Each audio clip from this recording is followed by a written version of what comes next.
Hello, welcome to this Substance and Midjourney tutorial. In this tutorial we're going to be generating some assets in Midjourney and then using them in Substance. So let's get on with it. So I've got this cork board which was all fine and well, but I needed to decorate it, and obviously that would usually take a lot of going here and there and getting assets and checking for copyrights and whether I could use it or not. But Midjourney can fill that gap for me. So all of these assets you can see over here are from Midjourney. I've generated those this morning, so you can see the corkboard background. I've combined those two together, some stickers, a couple of posters and some post-it notes, and they are sitting quite nicely on my corkboard, looking quite pleasant. So I wanted to go through with you how to do that, and we'll start off with a little poster in the first section. Talk to you then.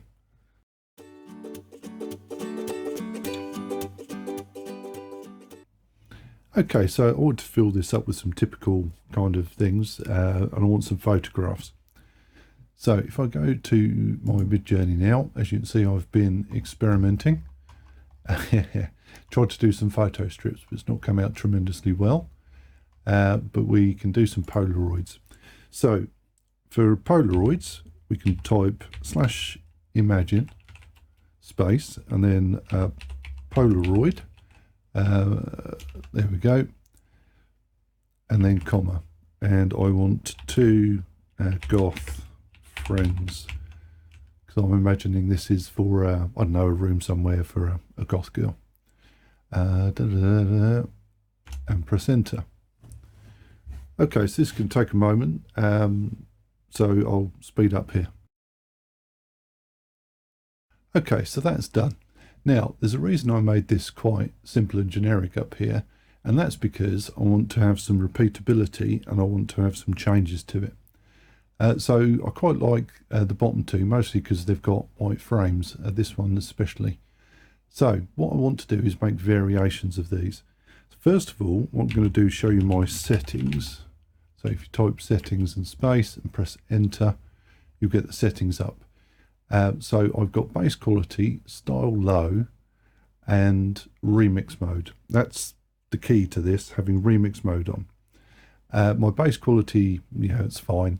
Style low, basically the style level is how adventurous Midjourney can get with your prompt. So the higher the style, the more it will add to it, the more it will make it funky, and I don't want it to.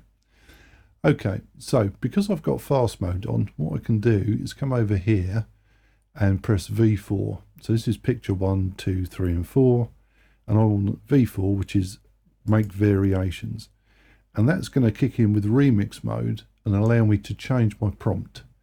So I'm going to put 2 happy goth friends. And that should give me a picture which is very similar to this picture, except they'll be happy in it. So I'll speed up now and then we'll come back when it's done.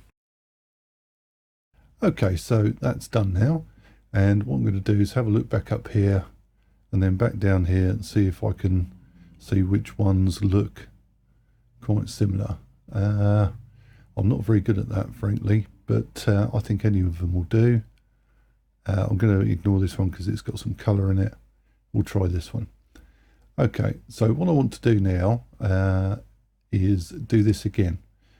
So if I press V4, and I'm going to just have 2 goth girls to 2 sad.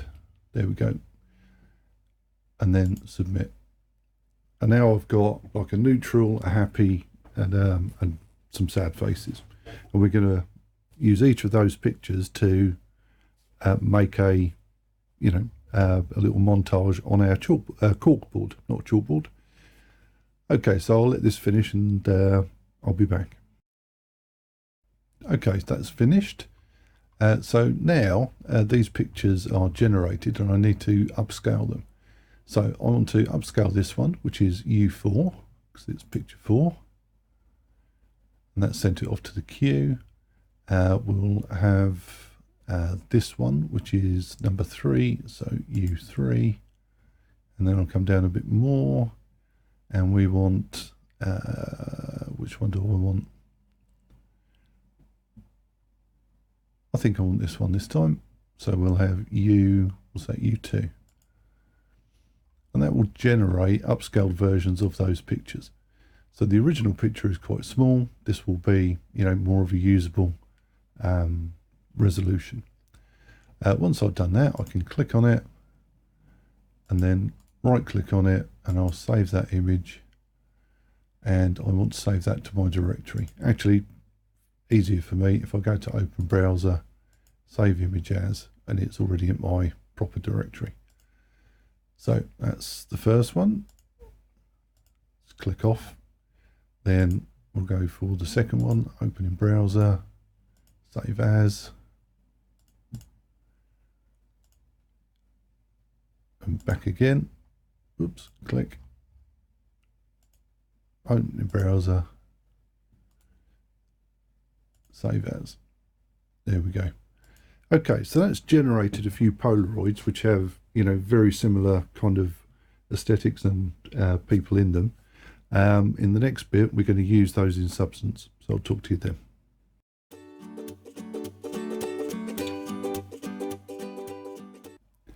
Right, so we want to put those on those Polaroids on this board.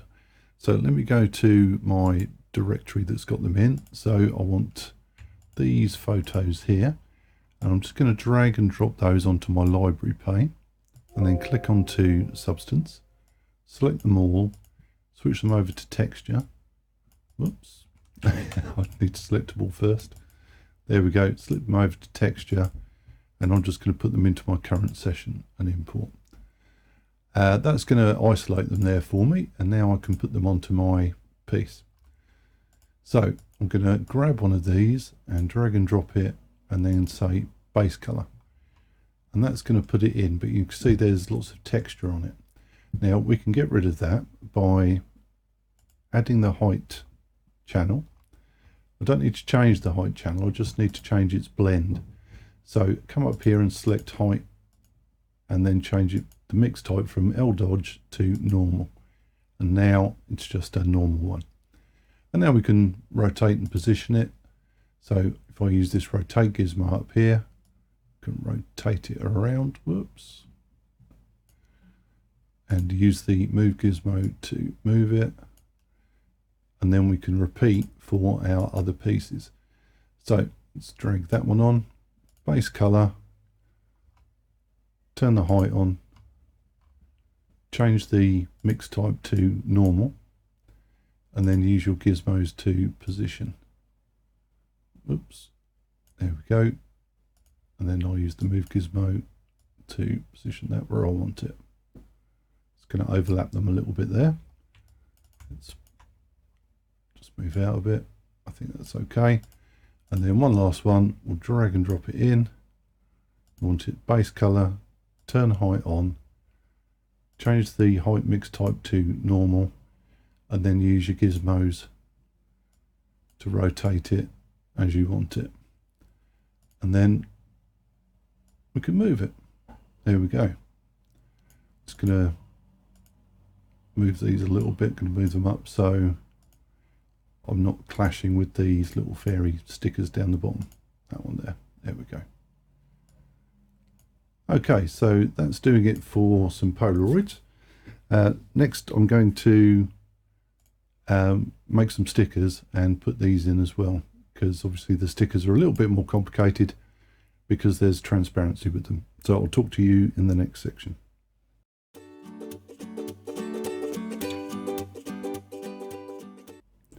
Okay, so let's create a sticker. So for that we want /imagine and then sticker, which is our kind of style, and then we want say Gothic Priestess. There we go. Now I want this to be taller than it's wide, so I'll change the aspect ratio. So -AR, which is the aspect ratio command, and then let's do it 9:16. Whoops, not 6:19. 9:16. There we go. Right, so let's let that run for a minute. I'll speed it up.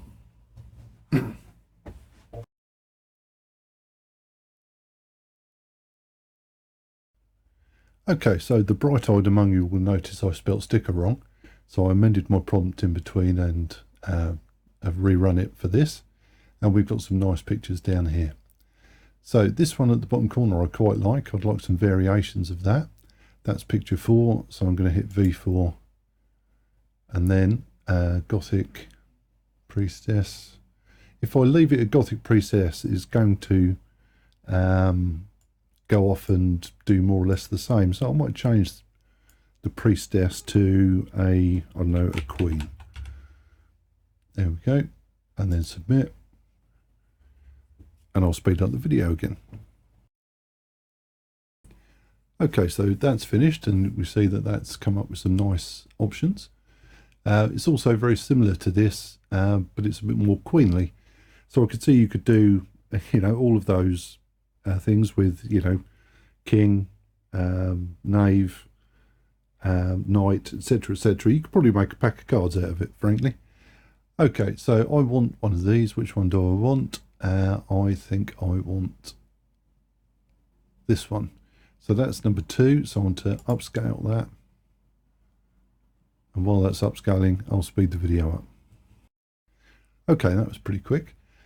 Right, so now I want to export this. So let's click on it and open in browser. And then we'll do a file, save as, and I'll just save it into that directory. Now, we have no transparency on this yet, but we're going to do that next. So what I want for that is Photoshop, or whichever application you happen to be using, a 2D application that is. Just give this a moment to launch. Come on, there we go, there. Right, so I'm going to open that file, and then I'm just going to trim out the white on the background with the selection tool, the magic wand. So select there, shift select on the other side, that's that. Now I need to unlock this layer and add a new blank layer and pop that below it, and then back onto the original layer and delete. And now I've got my cutout piece. Okay, so let's export that. So file, export, where's export gone? It's there, quick as PNG, and we'll call this Gothic Queen. Whoops, not Gothic. That doesn't sound nearly as nice.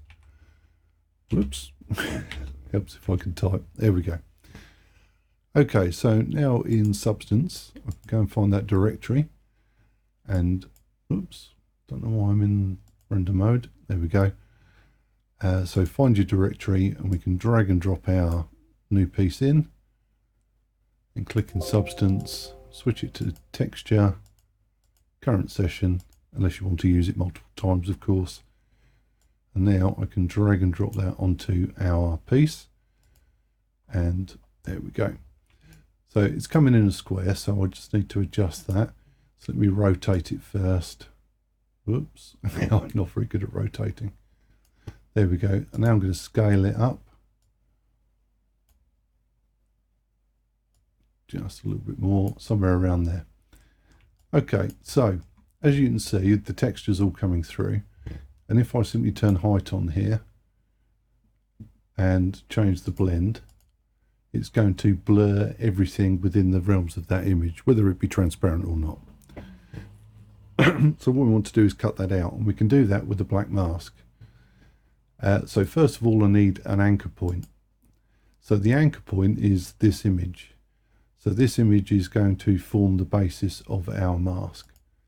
So if we right click and add a black mask, and then click on the grayscale, not grayscale, what am I talking about? Right click and add fill, then click on the grayscale and go to anchor points and pick your Gothic Queen anchor point. And you'll see most of it disappears at that point in time. And that's okay, because what we can do for that is right click on the mask, add levels, and then we'll take our grey down and our white down, and now it's perfect. So that's how I did these stickers and these post-it notes. So it's exactly the same technique. all we need to do, if we want to, is select back on the layer, and we can position it where we want it. If it's in front of something you want it behind, then it's a question of dragging it down until it's below that layer. I think that'll be somewhere around, oops, I would have thought it'd be somewhere around there. There we go. Just give the illusion that, you know, not everything is separate. You know, we've got some kind of intermingling among us. Right, there's one last thing I'd like to do, and that's show you how to add a poster and give it like a papery, kind of crinkly texture. So I'll show you that next.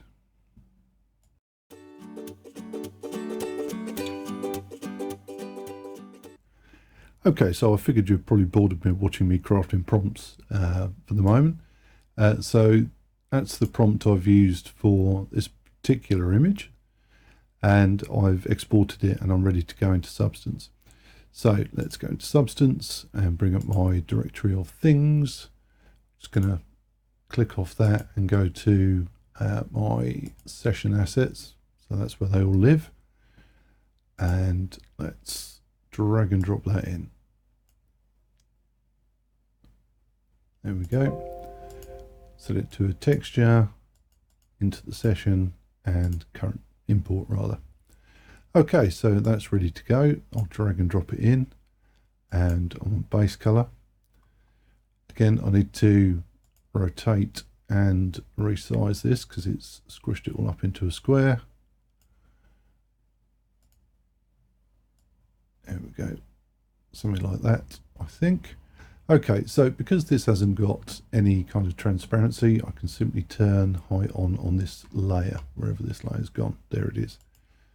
And then change the type to normal, the layer type. There we go, and there she is. Whoops, I'm going to make that a bit bigger. There we go. Right, so to add some crinkle to this, I can add a new layer to this layer. So if I add a fill and turn off everything but height by pressing Alt and clicking height, now I need to go to my libraries, and in the texture library I'm going to go for this perhaps cloth medium fold. I might try a different one later, but that one looks appropriate. So if I drag and drop that onto my height map, you'll see that we get it everywhere, which is no good. I need to restrict it to this particular area. So let's add a black mask. And to that black mask, whoops, I first need to add an anchor point. There we go. So to the black mask, I need to add a fill layer. And in that fill layer, I'll pick my anchor point. I'm not sure which one this is. Did I actually create one? Yeah, anchor point, graphic novel, faded colors. That's the one. Graphic novel, faded colors. There we go. And yes, we can actually change the levels on here. I've only just noticed that. But yeah, not quite as much as I want. Let's see if that works. Yeah, there we go. We both learned something there. That doesn't work. Right. Okay, so let's add a levels above that, and then crush everything down to black. There we go. And now that crinkling should only be in that particular area. And if we switch over to the height channel, you can see. But now, of course, our fill layer here is not really affecting that too much. Oh, right, okay, yes, I did that one earlier. So we can adjust this a little bit. Let's increase our tiling to give it some bit of character. Perhaps a contrast and a bit of balance to make it a bit more prominent. There we go, and back to material. And now, yeah, she's properly messy. I might want to fade that down a bit. So that should be okay, but let's just turn down the whole layer until it's somewhere where you want it. So there you go. We've created a sticker, a poster, and some photographs, and added them into Substance and wrangled them so that they work. So I hope you found that useful. If you have any questions, let me know, and I'll talk to you in another tutorial.